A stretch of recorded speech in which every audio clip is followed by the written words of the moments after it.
The moving boxes were still stacked in the corner when Jessica first showed her true colors.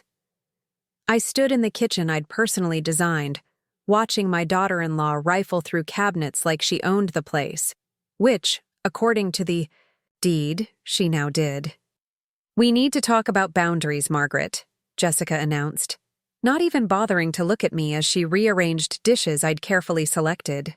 Her voice carried that particular tone wealthy women use when they want to sound reasonable while being completely unreasonable. "Before we jump back in, tell us where you're tuning in from, and if this story touches you, make sure you're subscribed, because tomorrow, I've saved something extra special for you." I forced a smile, the same diplomatic expression I'd perfected during 30 years of corporate mergers and acquisitions. "Of course, dear. What's on your mind?" "This arrangement isn't working." She finally turned, her perfectly manicured fingers drumming against the granite countertop I'd chosen for its durability. "Danny and I need our space to start our marriage properly."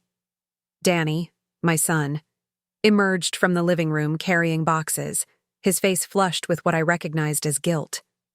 At 28, he still had that deer-in-headlights expression whenever confronted with difficult conversations, the same look he'd worn as a child when caught sneaking cookies. "Mom," he started, then stopped, glancing nervously at Jessica. "We've been talking and we think maybe you should find your own place." The irony wasn't lost on me.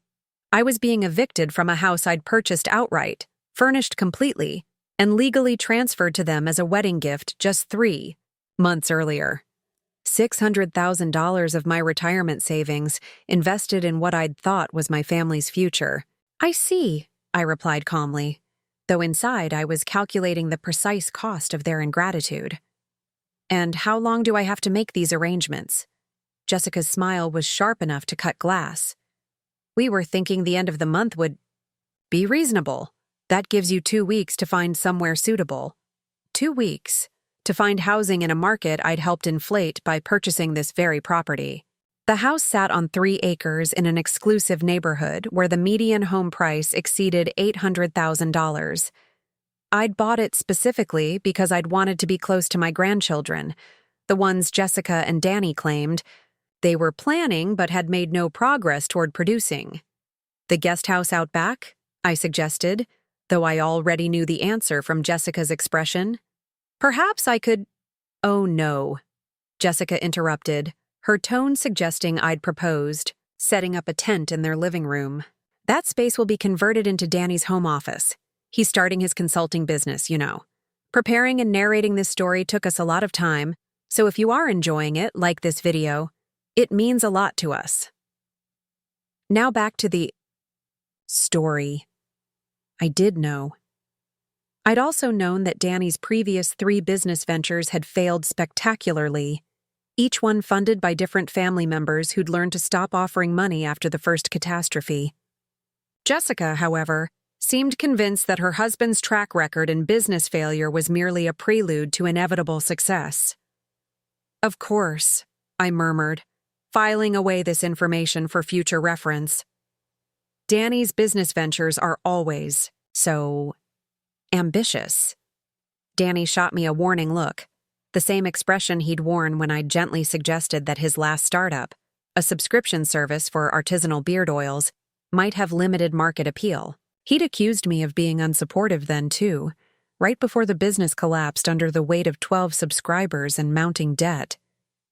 "Jessica's been incredibly supportive," Danny said, wrapping his arm around his wife's waist. "She believes in my potential." Jessica preened under his praise, though I noticed she didn't mention how her trust fund would be financing this latest entrepreneurial disaster. The Whitmore family money had a way of making every bad decision seem temporarily viable. "I've already started looking at apartments," I lied smoothly, though the words tasted bitter. "There are some lovely senior communities not too far from here." The relief on both their faces was immediate and unmistakable. They'd been prepared for arguments, tears, perhaps even threats. What they hadn't expected was gracious compliance, which should have been their first warning that something was amiss. "That's wonderful, Mom," Danny said, his voice carrying genuine warmth for the first time in weeks. "I knew you'd understand. And of course, we'll have you over for dinner all the time." Jessica's smile tightened slightly at this promise, but she nodded along. "Absolutely. Family is so important." I excused myself to my temporary bedroom, the master suite I'd selected for its view of the garden I'd planned but would never plant, and closed the door behind me. The room still smelled like fresh paint and new carpeting, everything pristine and expensive and utterly wasted on two people who had no appreciation for quality. Sitting on the edge of the bed I'd bought with thread, counts they probably couldn't even pronounce, I pulled out my phone and scrolled through my contacts. Margaret Chen didn't just survive 30 years in corporate real estate by being nice. I'd climbed from junior associate to senior partner by understanding that every transaction was a chess game, and I'd never lost a game that mattered. The first call was to my lawyer, Richard Steinberg, who'd handled the property transfer. "Margaret," he greeted me warmly. "How's the new living arrangement working out?" "About as well as you predicted," I replied, though Richard had been too diplomatic to voice his concerns about the transfer. "Richard, I need you to pull all the documentation on the house purchase. Every contract, every inspection report, every piece of paper associated with the transaction." There was a pause. "Is there a problem with the property?" "Not with the property," I said carefully. "But there might be issues they're not aware of yet." That was an understatement. What Jessica and Danny didn't know, what they hadn't bothered to research despite receiving a property worth more than $500,000, was that their dream house came with some very specific complications. The deed transfer had been clean, exactly as they'd requested. But the house itself sat on land that was part of a larger development plan I'd been tracking for 8 months. The county had been quietly purchasing properties in the area for a new municipal complex, and while they couldn't force sales, they could make life incredibly difficult for property owners who didn't cooperate. More immediately relevant were the inspection reports they'd never bothered to read. The foundation had hairline cracks that could become major issues within 2 years. The electrical system, while up to current code, would need significant upgrades to handle modern appliances safely. The septic system was adequate but aging, and the well water, while technically potable, contained mineral levels that would require expensive filtration systems. I'd planned to address all these issues gradually, spreading the costs over several years while living in the house and maintaining it properly, but since Jessica and Danny preferred to own property without the inconvenience of an experienced caretaker, they'd soon discover what homeownership actually entailed. "Richard," I continued, "I also need you to research the property management company that handles most of the rentals in this area. Whitmore Properties, I believe it's called." Another pause. "That's Jessica's family business, isn't it?" "Indeed it is. I want to know everything about their rental practices, their maintenance standards, and any complaints filed against them in the past 5 years. Richard's tone shifted to the careful neutrality he used when he suspected his clients were planning something legally complex. "Margaret, are you anticipating litigation?" "I'm anticipating justice," I replied. "There's a difference." My second call was to Patricia Holmes, my former colleague and current president of the County Property Management Board. Patricia and I had worked together on municipal development projects for 15 years, and she understood the intricate relationships between private property ownership and public development needs. "Margaret!" Patricia's voice was bright with genuine pleasure. "I heard you'd moved out to Millfield Township. How are you enjoying retirement?" "It's been educational," I said dryly. "Patricia, I need some information about the Millfield development project, specifically about properties that might be needed for the new municipal complex." Patricia's tone became more professional. "That information is mostly public record, but the timeline details are still being finalized. Are you thinking about selling?" "I'm thinking about helping the county understand which properties might become available sooner than anticipated." I walked to the window, looking out at the garden space where I'd planned to grow tomatoes and herbs. there might be an opportunity for the county to acquire a key property in the development zone at a very reasonable price. That's interesting, Patricia said carefully. The property at 1247 Millfield Road has been on our acquisition list, but we understood it was recently sold to new owners who plan to be long-term residents. Plans change, I said simply. Sometimes people discover that home ownership is more complicated than they anticipated. My third call was to my insurance agent, specifically to discuss the comprehensive policy I'd maintained on the property, even after transferring ownership. It was expensive, but necessary coverage for a house that would inevitably require significant repairs.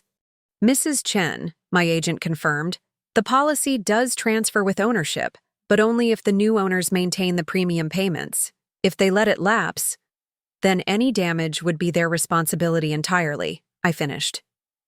And given the age and condition of some of the systems in that house, that could be quite expensive. Potentially, yes. The septic system alone, if it failed, could cost upwards of $20,000 to replace. And that's assuming no environmental complications. I thanked him and ended the call, then opened my laptop to begin researching my soon-to-be former housemates more thoroughly. Jessica's family trust fund was substantial but not unlimited, and most of it was tied up in the family business, Whitmore Properties. Danny's consulting business existed primarily in his imagination and Jessica's optimism. More importantly, neither of them had any experience with property maintenance, tax assessments, or the dozens of small crises that could turn a dream home into a financial nightmare. By evening, I had a clearer picture of their financial situation. Jessica's trust fund provided a comfortable monthly allowance, but wasn't accessible for large, unexpected expenses without family approval. Danny's income was sporadic at best, dependent on freelance projects that rarely materialized into sustained revenue. They were house-rich and cash-poor, the most dangerous position for new homeowners to occupy. I came downstairs to find them cuddled, on the sofa I'd purchased, watching a movie on the television I'd selected, drinking wine from glasses I'd registered for their wedding. The scene was so perfectly domestic that it almost made me feel guilty about what was coming. Almost. I spoke with several apartment complexes today, I announced, settling into the chair I'd reluctantly decided not to take with me. There's a lovely place about 20 minutes from here that has immediate availability. Jessica looked up from the television, her expression brightening considerably. That's wonderful. When can you move in? Next week, possibly sooner, I replied. They're just running the background checks and financial verification. Should be very straightforward. Danny paused the movie, giving me his full attention for the first time in days. Mom, I want you to know how much we appreciate you being so understanding about this. I know it's not easy. His sincerity was genuine, which made everything more complicated. Despite his poor judgment in business and his weakness in standing up to his wife, Danny wasn't a cruel person. He was simply weak, and Jessica had recognized that weakness as an opportunity to remove any potential interference in her marriage. Of course, sweetheart, I said, reaching over to pat his hand. I want you both to be happy. That's all I've ever wanted. Jessica's smile was triumphant, though she tried to hide it behind concern. We'll miss having you here, Margaret, but you understand how important it is for newlyweds to establish their own traditions. Absolutely, I agreed. Speaking of traditions, have you given any thought to the seasonal maintenance schedule for the house? The gutters will need cleaning before winter, and the furnace should be serviced before the heating season begins. They exchanged glances, the kind of look that said they'd never considered such practical matters. I'm sure we can figure it out, Danny said with the confidence of someone who'd never owned property more complex than a studio apartment. Of course you can, I replied smoothly, and if you need recommendations for service providers, I've compiled a list of reliable contractors who understand the specific needs of houses in this area. Jessica waved dismissively. We'll manage just fine. How hard can it be? I bit back. my first response, and settled for a gentle smile. You'll learn so much about home ownership in your first year. It's quite an adventure. That night, lying in the master bedroom for what might be the last time, I reviewed my strategy. Phase 1 was nearly complete, establishing myself as the gracious, understanding mother-in-law who was cooperating fully with their wishes. They expected me to disappear quietly, grateful for the time I'd been allowed to stay. They had no idea that leaving quietly and leaving powerlessly were two entirely different things. Phase 2 would begin once I was settled in my new apartment, close enough to monitor their situation, but far enough to avoid suspicion. Jessica and Danny were about to discover that owning a house involved more than just living in it, and when the first crisis hit, because it would hit, probably sooner than they imagined, they'd need help. They'd need someone with experience, with connections, with the resources to solve expensive problems quickly. Unfortunately for them, they'd just evicted the one person who could have provided all of that unconditionally. My phone buzzed with a text message from the apartment complex, confirming my application had been approved. Perfect timing. As always, I turned off the bedside lamp I'd selected for its warm, welcoming glow and settled into the expensive sheets I'd bought with my own money in my own house that no longer belonged to me. Tomorrow, I'd begin the careful process of extracting myself from their lives while positioning myself to observe their inevitable downfall. I'd spent 30 years learning that the most effective revenge wasn't dramatic or immediate. It was patient, thorough, and absolutely devastating when it finally arrived. And Jessica and Danny were about to learn that when you kick someone out of a house they bought for you, you'd better make sure they don't still hold all the keys that matter. The apartment I'd selected was a calculated choice, close enough to monitor developments at my former home but upscale enough to maintain my dignity. Riverside Manor marketed itself as luxury living for discerning adults, which translated to expensive, well-maintained, and populated by residents who minded their own business. My new one-bedroom unit on the 3rd floor offered a perfect view of the city skyline and cost exactly what Jessica probably assumed I could afford on a fixed income. She'd be pleased to know I was living within what she'd consider appropriate means for a displaced mother-in-law. What Jessica didn't know was that the apartment was temporary housing while I implemented a more comprehensive strategy. Moving day arrived with military precision. I'd hired professional movers who specialized in high-end relocations, the kind who wrapped furniture in museum-quality materials and treated every box like it contained priceless artifacts. Jessica and Danny watched from their living room window as uniformed men carefully loaded items I'd decided to take with me. "Mom, you really don't need to hire movers for just a few things," Danny had protested when he saw the truck. I could have helped with my pickup. I smiled at my son's attempt at helpfulness while mentally calculating the value of the items being loaded. The antique desk alone was worth more than his truck. "Nonsense, sweetheart. This way you and Jessica can focus on settling into your new home without worrying about me." Jessica appeared beside him, her expression carefully neutral as she watched my Ming vase disappear into protective wrapping. I could see her mentally recalculating the value of items she'd assumed I'd leave behind.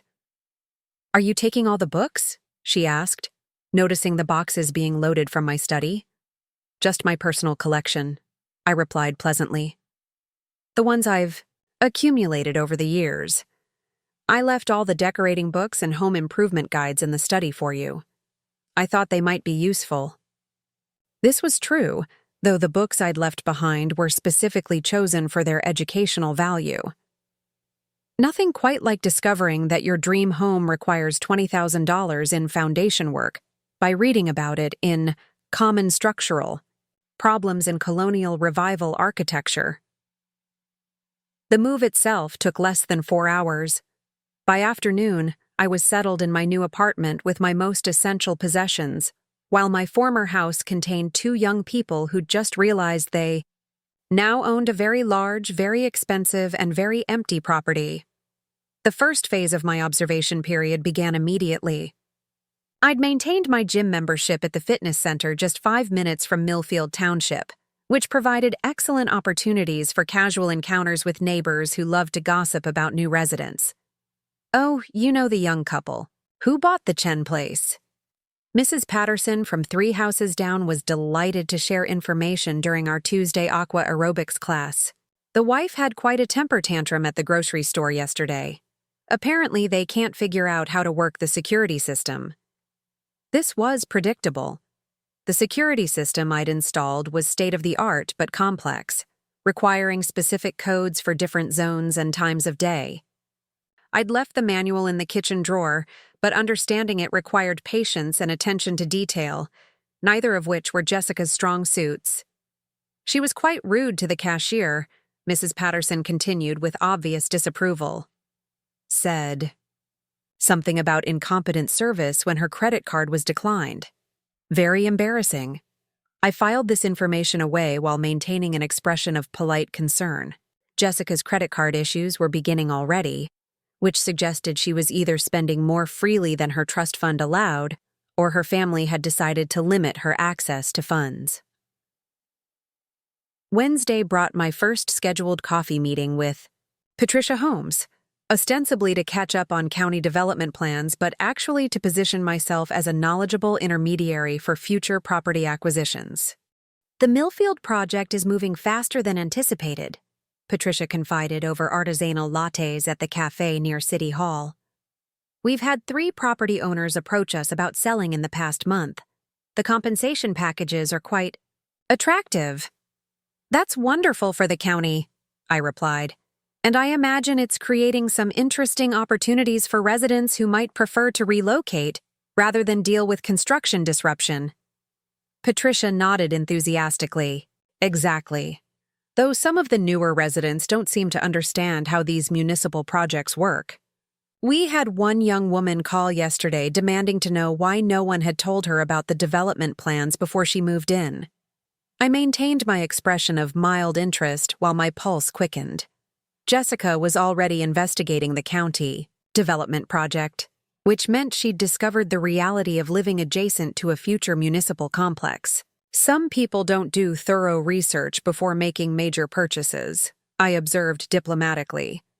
Apparently not, Patricia agreed. This particular caller seemed to think the county was required to notify property owners about potential development, projects that haven't been finalized yet. She was quite insistent about speaking to someone in authority. Did you handle the call personally? I did, and I explained that all public information about the project is available through proper channels. But between you and me, Patricia lowered her voice conspiratorially. She didn't seem pleased with the timeline. Apparently, she and her husband thought they were buying in a quiet residential area that would stay quiet. I sipped my latte thoughtfully. It's unfortunate when people make assumptions instead of asking the right questions. Indeed, though I suspect they'll be hearing from us again soon.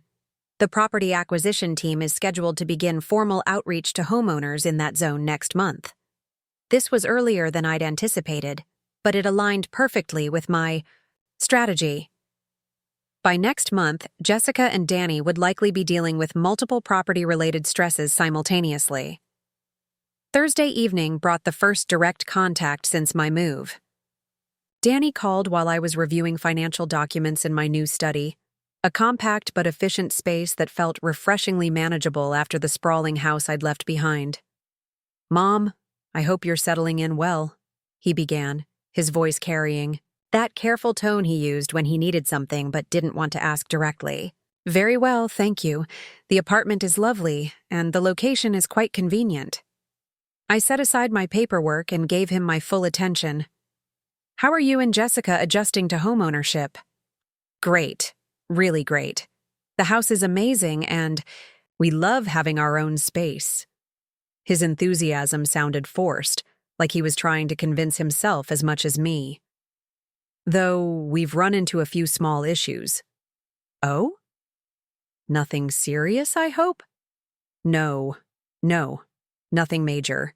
Just some confusion about the utilities setup Jessica tried to change the internet service, but apparently, there's something about the wiring that makes it complicated. And the water pressure in the master bathroom shower isn't quite what we expected. I made sympathetic noises while mentally noting these developments. The internet issue was because the house used a specialized fiber system that required specific equipment and installation procedures. The water pressure problem was related to the aging well pump, which I'd planned to replace before winter but hadn't mentioned to them.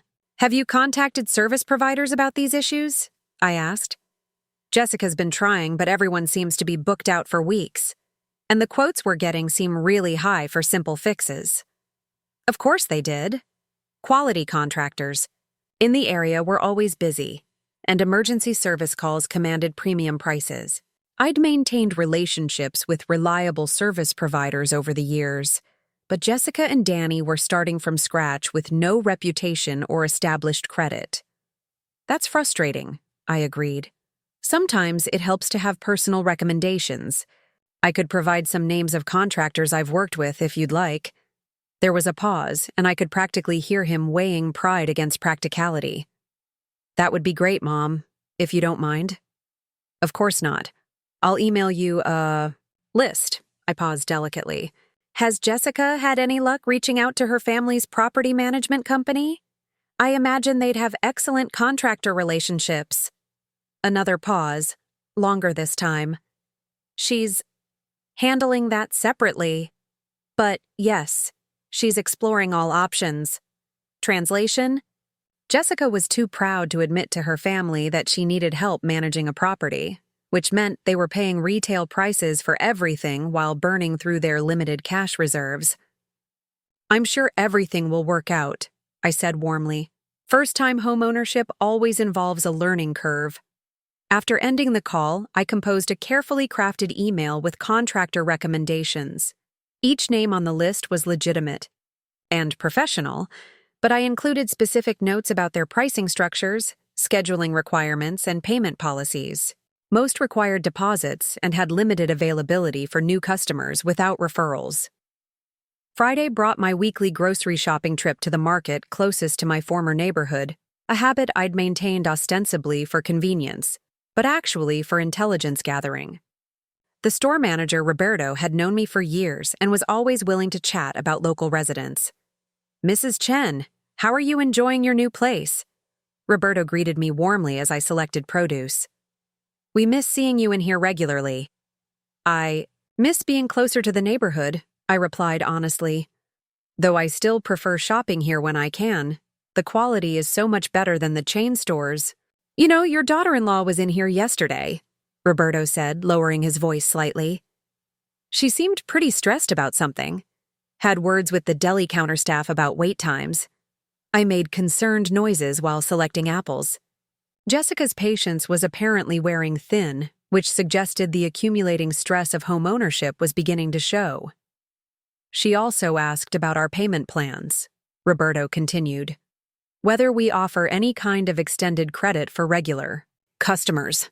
I had to explain we're a cash-and-carry operation. This was more concerning than the deli incident.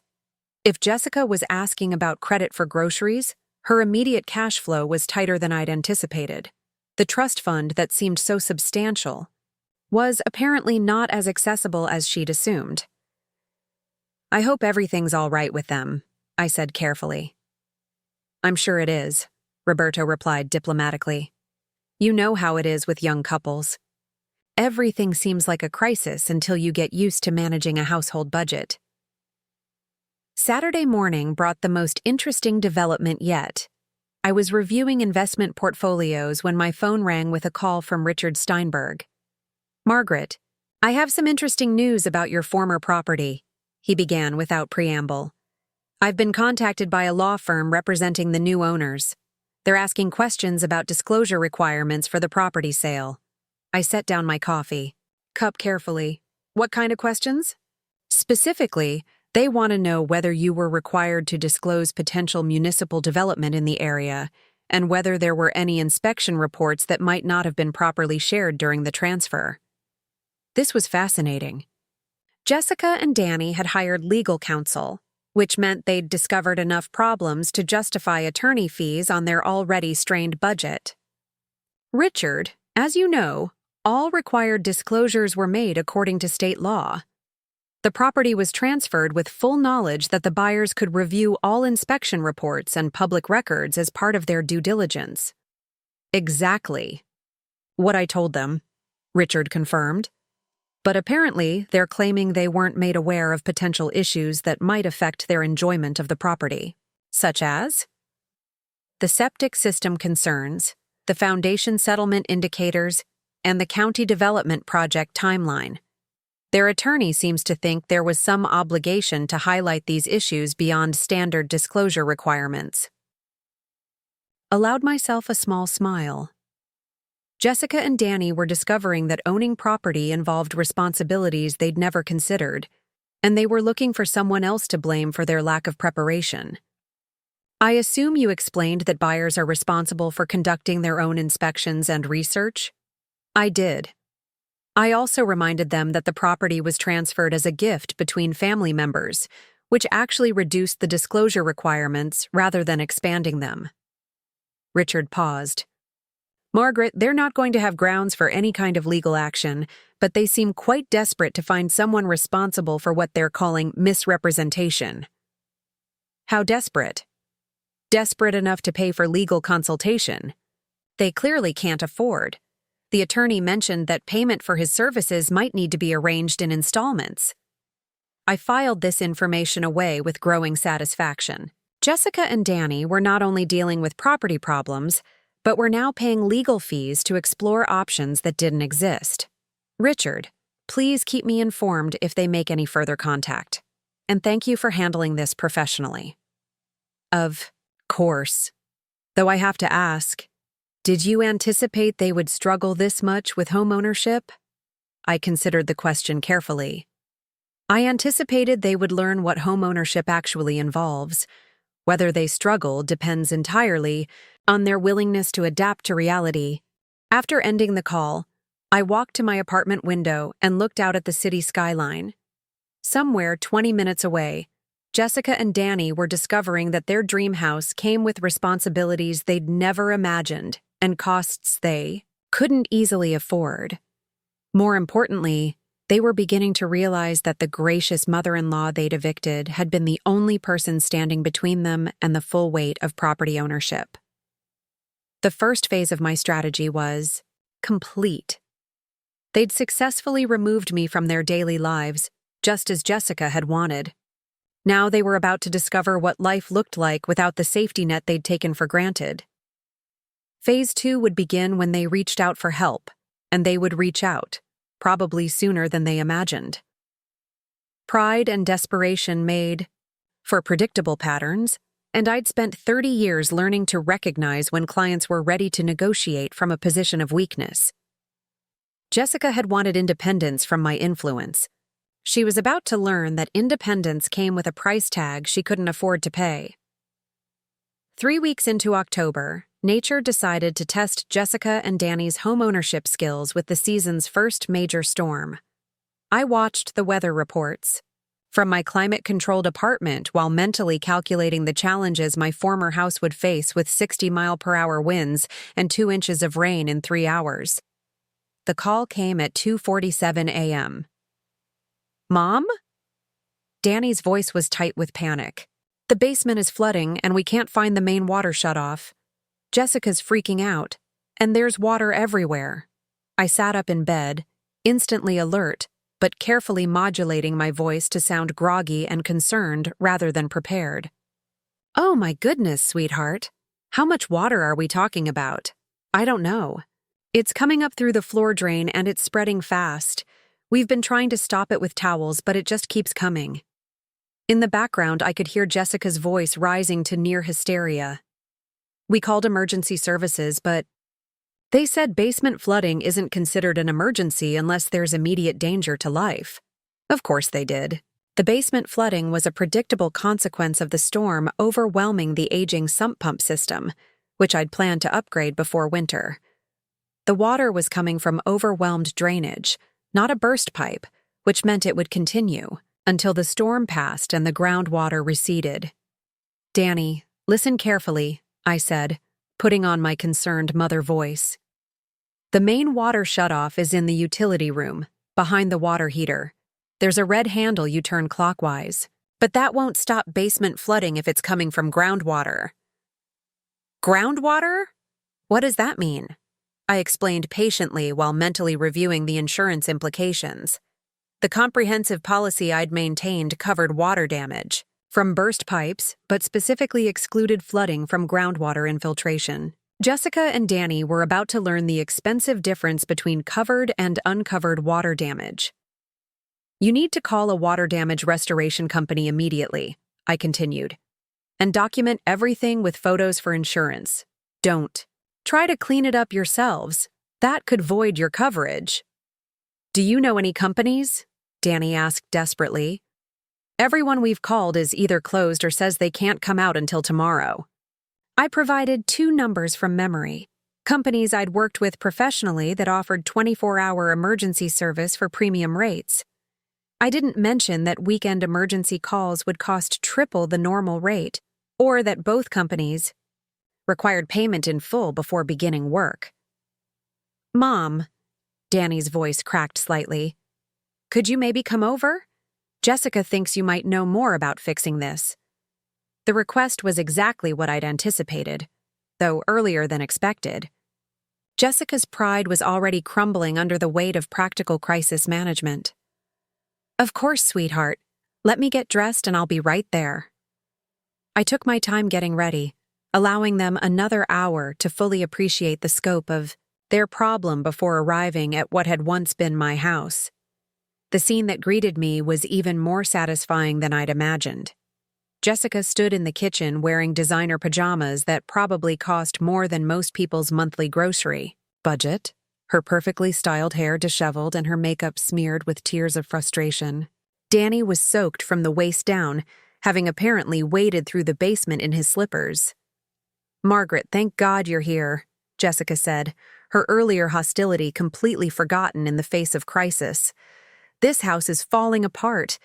The basement is completely flooded and we don't know what to do." I surveyed the situation with the practiced eye of someone who dealt with property emergencies for 3 decades. Water stains on the basement stairs confirmed the flooding was substantial. The sound of the sump pump running continuously indicated it was overwhelmed, but still functioning. "Let me take a look," I said calmly, pulling on the rubber boots I'd thoughtfully brought with me. The basement was indeed flooded, with about 4 inches of standing water covering the finished floor. The recreational area I'd created was ruined.